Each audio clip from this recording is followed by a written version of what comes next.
झारखंडी तड़का लगाओ न गोरी हमसे। दिल्ली से आई हो कि आई हो तुम दुबई से, झारखंडी तड़का लगाओ न गोरी हमसे।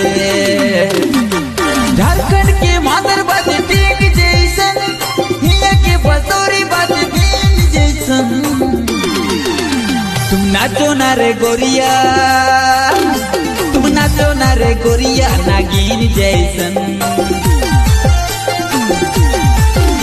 तुम नाचो ना रे गोरिया नागिन जैसन।